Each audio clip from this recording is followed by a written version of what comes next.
एक कल्पना करा.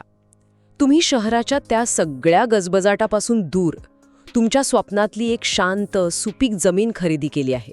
पण एक अडचण आहे. त्या जमिनीपर्यंत पोहोचायला फक्त एकच रस्ता आहे आणि तो तुमच्या शेजाऱ्याच्या जमिनीतून जातो. अनेक वर्ष सगळं अगदी सुरळीत चालतं आणि मग एक दिवस अचानक तो शेजारी म्हणतो, आजपासून हा रस्ता बंद. काय होईल? तुमचा हक्क काय? आज आपण मालमत्तेच्या जगातल्या अशाच एका अत्यंत महत्त्वाच्या पण तितक्याच नाजूक विषयाचं विश्लेषण करणार आहोत. वैवट हक्क म्हणजे एखाद्याच्या मालमत्तेतून जाण्या-येण्याचा किंवा वापरण्याचा अधिकार. आणि हा अधिकार जितका महत्त्वाचा आहे तितकंच हे जाणून घेणं महत्त्वाचं आहे की तो किती तकलादू असू शकतो. तो कधी आणि का संपुष्टात येऊ शकतो यामागचं कायदेशीर तत्वज्ञान समजून घेणं खूप गरजेचं आहे. कारण बहुतेक वाद हे गैरसमजातूनच होतात की एकदा हक्क मिळाला म्हणजे तो कायमचाच मिळाला. अगदी बरोबर. आणि म्हणूनच आजची ही चर्चा खूप महत्त्वाची आहे. आपल्यासमोर एका कायदेशीर तज्ज्ञाने दिलेली सविस्तर माहिती आहे जी आपल्याला हे समजण्यास मदत करेल की हा वहिवाटीचा हक्क नक्की कधी आणि कोणत्या परिस्थितीत संपतो. आपला उद्देश फक्त नियम सांगणं नाही, तर त्यामागची कारणं आणि विचार समजून घेणं आहे, जेणेकरून मालमत्तेशी संबंधित व्यवहार करणाऱ्या प्रत्येकाला यातील कायदेशीर बारकावे स्पष्ट होतील. चला तर मग याचं विश्लेषण करूया. ठीक आहे, चला तर मग हा विषय थोडा सोपा करून समजून घेऊया. मला वाटतं सुरुवात इथून करायला हवी की मुळात हा वहिवाटीचा हक्क का तयार झाला होता, म्हणजे त्यामागचं मूळ कारण काय असतं. कारण जर आपण मूळ समजून घेतलं तर तो हक्क कधी संपतो हे समजणं सोपं जाईल. तुम्ही अगदी योग्य मुद्दा पकडला आहे. कायद्याच्या भाषेत याला कारण परत्वे वहिवाट किंवा नेसेसिटी बेस्ड इजमेंट म्हणतात. या नावामध्येच सगळं सार दडलेलं आहे. म्हणजे ज्या विशिष्ट कारणासाठी किंवा गरजेपोटी वहिवाटीचा हक्क जन्माला आला ते कारण किंवा ती गरज संपली की तो हक्कही संपतो. कायदा याकडे एक तात्पुरती सोय म्हणून पाहतो, कायमस्वरूपी मालकी हक्क म्हणून नाही. त्याची ताकद त्याच्या गरजेत आहे. गरज संपली की हक्क आपोआप कमकुवत होतो. म्हणजे हे असं झालं की आपल्याला तहान लागलीये म्हणून आपण विहिरीकडे जातोय. पण जर घरात नळाला पाणी आलं तर विहिरीकडे जाण्याची गरज उरत नाही. सोय म्हणून कोणी जात असेल पण कायदेशीर हक्क म्हणून नाही. अगदी उत्तम उदाहरण. या माहितीत याबद्दल स्पष्टपणे सांगितलं आहे. या गरजेच्या समाप्तीचे दोन मुख्य प्रकार आहेत. पहिला, ज्या कारणासाठी हक्क होता ते कारणच नाहीसं होणं. समजा अ नावाच्या व्यक्तीला त्याच्या शेतात जाण्यासाठी ब नावाच्या व्यक्तीच्या जमिनीतून एक पायवाट आहे. इथे वहिवाटीचं कारण आहे अचं शेत कसणं. आता जर अने आपली जमीन विकली आणि नवीन मालकाला त्या रस्त्याची गरज नसेल किंवा त्याने दुसरी सोय केली तर चा वैयक्तिक हक्क तिथेच संपतो. अच्छा. आणि दुसरा प्रकार तुम्ही म्हणालात तो म्हणजे गरज संपणं. यावर थोडं आणखी स्पष्टीकरण देता येईल का? म्हणजे समजा सरकारने त्या शेताला लागून एक नवीन पक्का रस्ता बांधला तर काय होईल? जुना रस्ता तर जास्त जवळचा आहे. हा, हे खूप महत्त्वाचा प्रश्न आहे आणि अनेक वादांचं मूळ इथेच असतं. इथेच गरज आणि सोय यातला फरक कायदा लक्षात घेतो. जर त्या शेतापर्यंत पोचण्यासाठी दुसरा सार्वजनिक मार्ग उपलब्ध झाला तर बच्या जमिनीतून जाण्याची पूर्वीची गरज संपली असं मानलं जातं. तुमचा जुना रस्ता अधिक सोयीचा किंवा जवळचा असेलही, पण कायदा म्हणतो की वहिवाट हक्क हा सोयीसाठी नाही तर गरजेपोटी निर्माण झालेला असतो. एकदा गरज संपली की दुसऱ्याच्या मालमत्तेवरील भारही कमी व्हायला हवा. पण गरज संपली हे ठरवणार कोण? समजा सरकारने कच्चा रस्ता बनवला पण माझा जुना रस्ता पक्का आहे. माझी सोय कमी झाली पण गरज खरंच संपली का? इथे वाद होऊ शकतो का? तो फक्त नावापुरता रस्ता आहे की वर्षभर वाहतुकीसाठी खुला आहे? जर नवीन रस्ता पावसाळ्यात पूर्णपणे बंद होत असेल तर तुमची जुन्या रस्त्याची गरज संपली असं म्हणता येणार नाही. पण जर दोन्ही रस्ते वापरण्यायोग्य असतील तर केवळ जवळचा किंवा अधिक सोयीचा या कारणास्तव तुम्ही दुसऱ्याच्या जमिनीवर हक्क सांगू शकत नाही. तत्व हेच आहे, गरज संपली की हक्क संपतो. हे तर खूपच रंजक आहे. म्हणजे परिस्थिती बदलली की हक्क संपू शकतो. पण यात केवळ बाह्य परिस्थितीच कारणीभूत असते की सामील असलेल्या लोकांच्या निर्णयांचा आणि कृतींचाही काही परिणाम होतो? म्हणजे एखादी व्यक्ती स्वतःहून आपला हक्क सोडून देऊ शकते का? हो नक्कीच. परिस्थिती इतकाच किंबहुना काही वेळा त्याहून अधिक व्यक्तींचा सहभाग आणि त्यांचे निर्णय महत्त्वाचे ठरतात. या माहितीत याबद्दल 3 मुख्य मुद्दे सांगितले आहेत. पहिला आणि सर्वात सोपा मुद्दा म्हणजे हक्क स्वेच्छेने सोडणे. ज्या व्यक्तीला वहिवाटीचा हक्क आहे ती व्यक्ती लेखी किंवा तिच्या कृतीने तो हक्क सोडून देऊ शकते. म्हणजे ती व्यक्ती स्पष्टपणे सांगू शकते किंवा असं काहीतरी करू शकते जसं की त्या रस्त्यावर कायमस्वरूपी कुंपण घालणे, ज्यावरनं हे सिद्ध होईल की तिला आता त्या रस्त्याची गरज नाही. आणि दुसरा मुद्दा कराराच्या मुदतीबद्दल आहे. म्हणजे हे हक्क काही काळापुरते मर्यादित असू शकतात का? हो, आणि इथेच बहुतेक लोक चूक करतात. दुसरा मुद्दा आहे मुदत संपणे.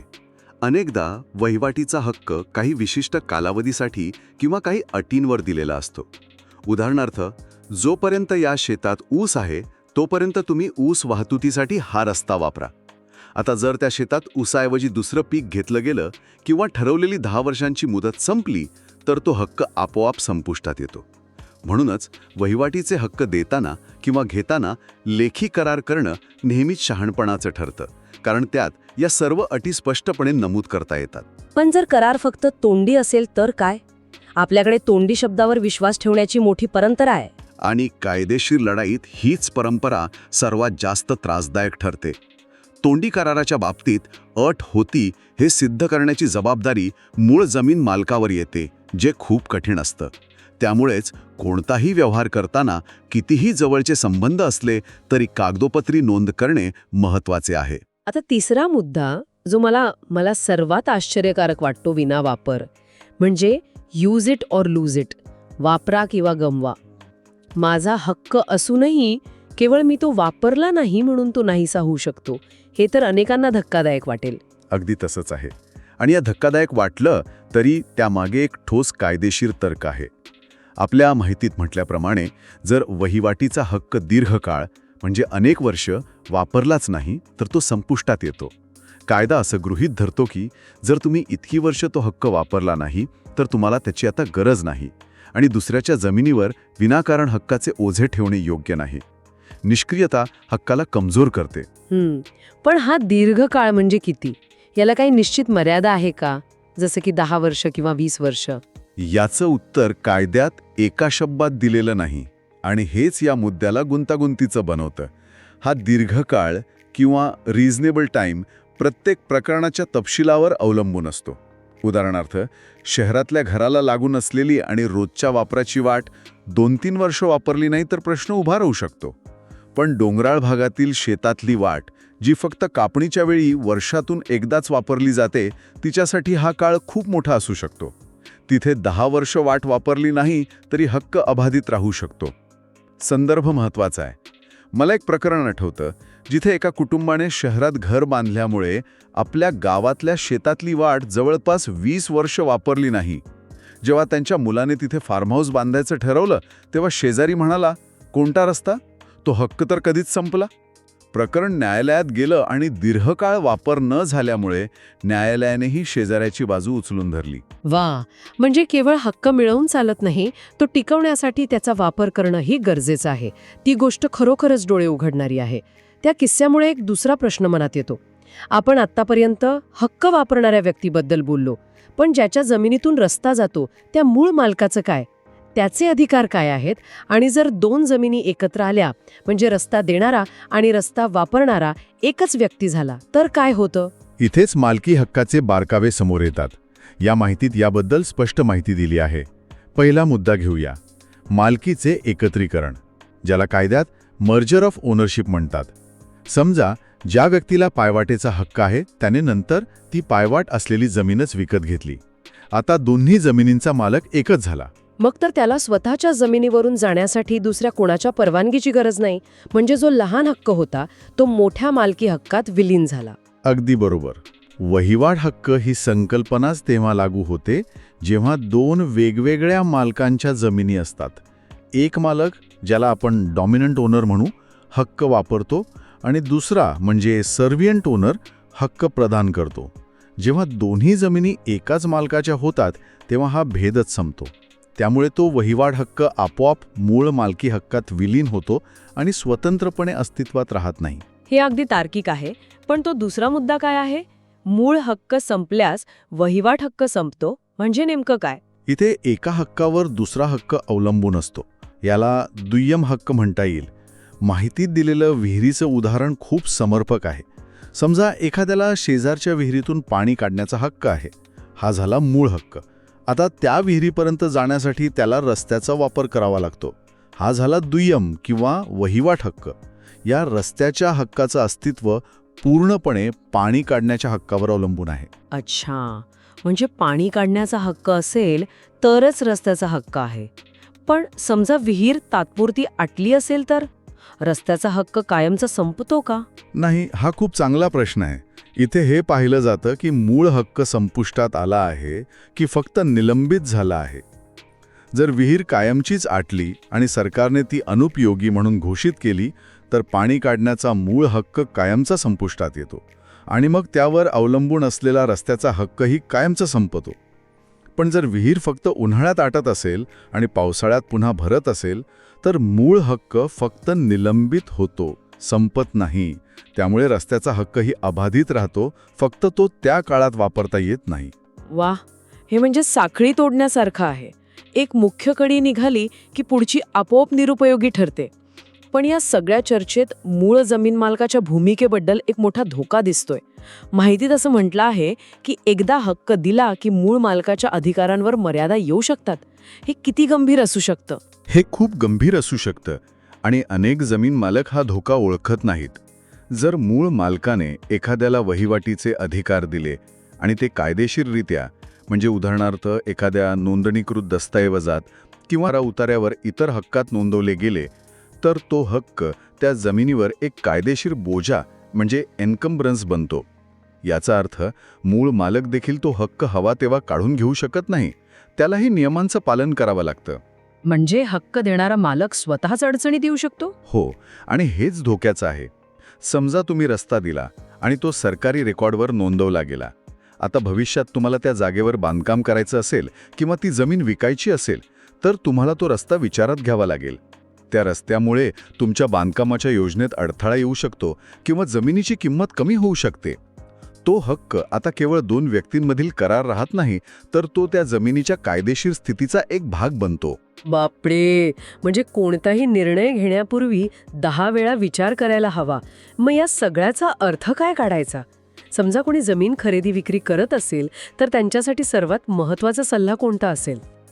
या सगळ्या चर्चेचा एकच निष्कर्ष आहे आणि तो माहितीत अगदी स्पष्टपणे सांगितला आहे. कोणताही व्यवहार करण्यापूर्वी संपूर्ण माहिती घेणे किंवा ज्याला आपण ड्यू डिलिजन्स म्हणतो ते करणे अत्यावश्यक आहे. संपूर्ण चौकशी हाच कळीचा शब्द आहे. केवळ तोंडी आश्वासनांवर किंवा वरवर पाहून निर्णय घेऊ नये. म्हणजे नक्की काय तपासायला हवं? एक चेकलिस्ट सारखं सांगता येईल का? नक्कीच. जमीन खरेदी करण्यापूर्वी तिथे जाण्यासाठीची वहिवाट नक्की कोणाच्या क्षेत्रातून जाते, ती सरकारी नकाशावर नोंदवलेली आहे का, त्याबद्दल काही लेखी नोंदणीकृत करार आहे का आणि इतर महसूल दस्तऐवजांवर त्याची नोंद आहे का, आणि सर्वात महत्त्वाचं म्हणजे आपण तिचा वापर कधीपर्यंत करू शकतो याबद्दल काही अटी आहेत का, याची सखोल चौकशी करावी. संबंधित तलाठी कार्यालय, भूमी अभिलेख कार्यालय इथे जाऊन कागदपत्र स्वतः तपासावीत. केवळ मध्यस्थावर किंवा जुन्या मालकाच्या शब्दावर अवलंबून राहणं भविष्यात मोठ्या त्रासाचं कारण बनू शकतं. तर आज आपण पाहिलं की वहिवाटीचा हक्क हा काही दगडावरची रेघ नाही, तो एका जिवंत गोष्टीसारखा आहे. गरजेतून जन्माला येतो, वापरामुळे टिकून राहतो आणि अनेक कारणांमुळे संपुष्टातही येऊ शकतो. जसं की मूळ कारण नाहीसं होणं, हक्काची मुदत संपणं, दीर्घकाळ वापर न करणं, जमिनींची मालकी एकत्र येणं किंवा ज्या मुख्य हक्कासाठी वहिवाट होती तो मूळ अधिकारच संपून जाणं. अगदी खरंय. आणि हे नियम फक्त कायदेशीर संकल्पना नाहीयेत, याचं प्रतिबिंब आपल्याला समाजात दिसतं. ते समाजाचं कामकाज, शेजाऱ्यांचे संबंध आणि जमिनीचं खरं मूल्य ठरवतात.